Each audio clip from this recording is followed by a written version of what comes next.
What is going on, everybody? Welcome back to the channel. I am the King Koopa. Thank you for stopping by. So I have another video on our little work truck, and some of you guys might know that does have the built 4.8. It's got a pretty mild cam for a 4.8, and the thing is definitely fun. It definitely scoots. It makes 355 horsepower and 369 torque to the wheels on a hub dyno. And I've had that done for maybe like 8 months now, and it's really fun to drive around town, but it is just not enough power. And we do have a nitrous kit for it, which is on the back shelf way up top there among my other clutter of parts that needs to be organized.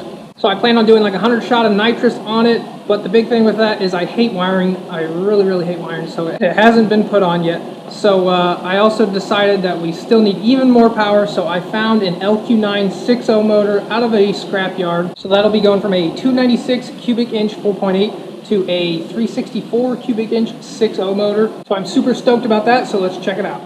And here she is. So it did take a couple months to find it. I searched quite a different places, and I ended up having to drive about 90 miles away over into Ohio.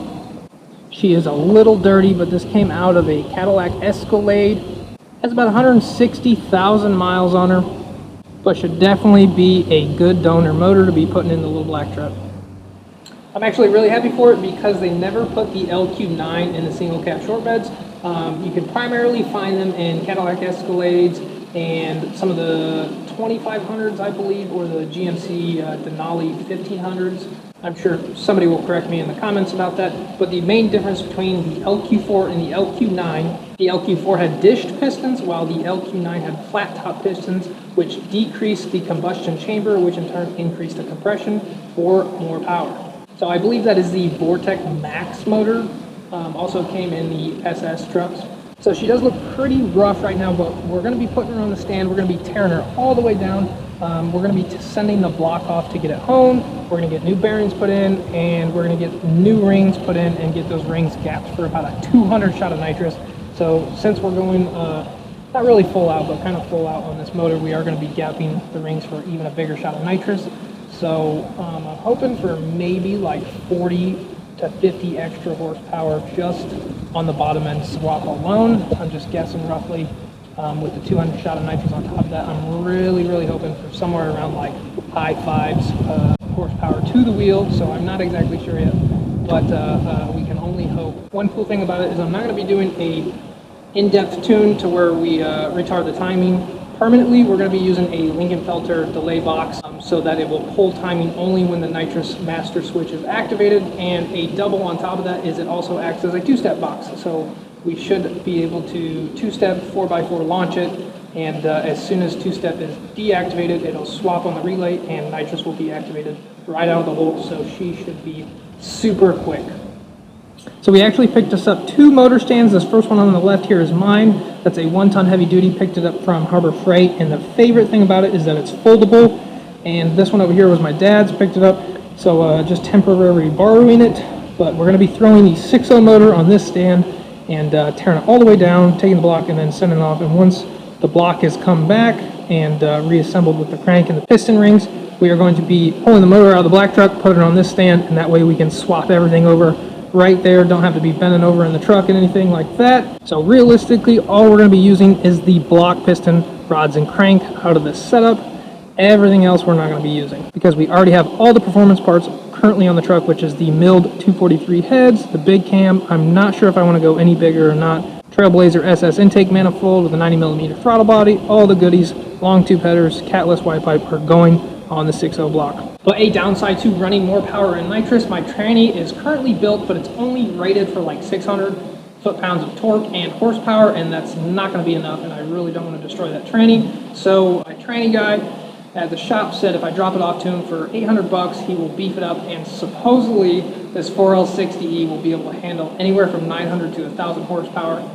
I just really hope that thing lasts because I really don't want to do a 4L80 swap right now, especially being four-wheel drive, since you have to lengthen and shorten the drive shafts. A whole bunch of extra issues. But we will be going from a 2600 stall to a 3600, maybe 4000. 4000 is kind of pushing it on a daily driver.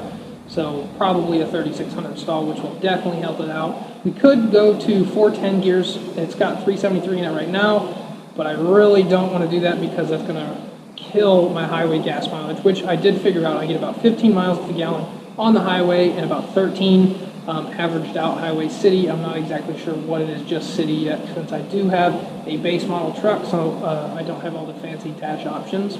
And one more thing before I do pull this motor out of the truck, I do have a little bit of a garage update. You might have noticed from my last videos, so we've been working, me and my girl, really hard in the garage.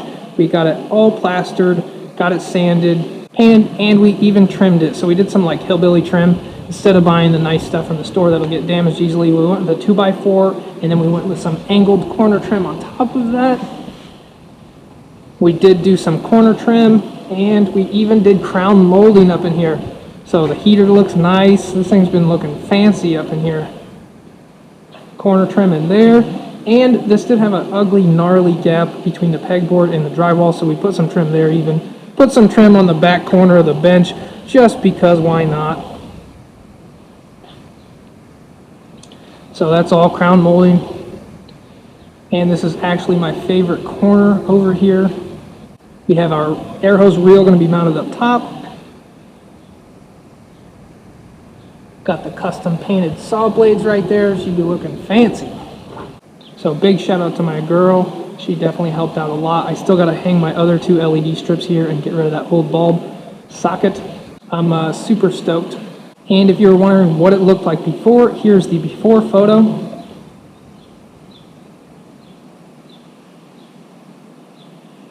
Here is the middle photo when I did all the plastering and sanding. So definitely a huge difference, because we did have 2 major holes right there. That piece in the corner was all messed up, and there was a bunch of rotted drywall down below. Had to replace that section over there, and that whole entire corner didn't even have drywall to begin with, so insulated that, re-drywalled it. So our next step is probably going to be a new man door. But I'm really, really happy we got our cordless tool organizer hung up and organized. Super, super, super happy. Really grateful, because this totally changed the whole entire feel of the garage. Before it was like down and depressing, and now it's like super happy and almost uplifting kind of. But anyways, let's use our cherry picker and get the motor out of the bed.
Just hold it right there. Hold it right. I'm going to spin it back up. Hold it that way for a second.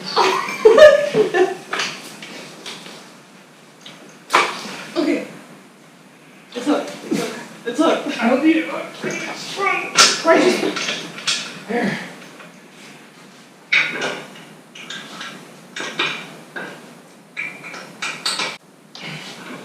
Woo! The struggle is real. That was a lot more. That was a lot more difficult than I thought it was going to be. I feel like I should. Ooh.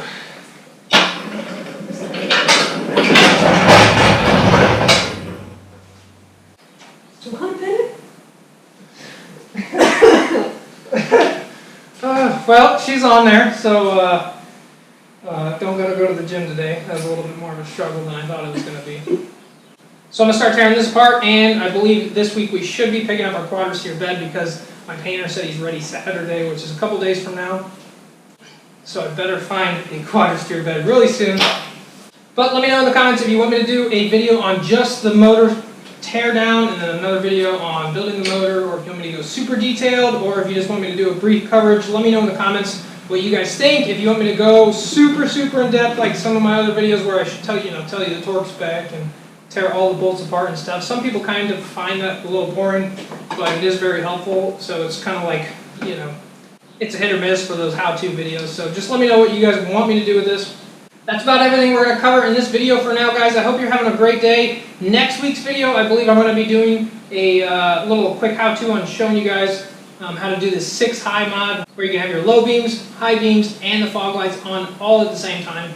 So stay tuned for that, and we're going to be ripping the bed off probably tomorrow. So thanks for watching, guys. I really appreciate all your guys' support, and have a great day. Catch you in next week's video. Yay, progress.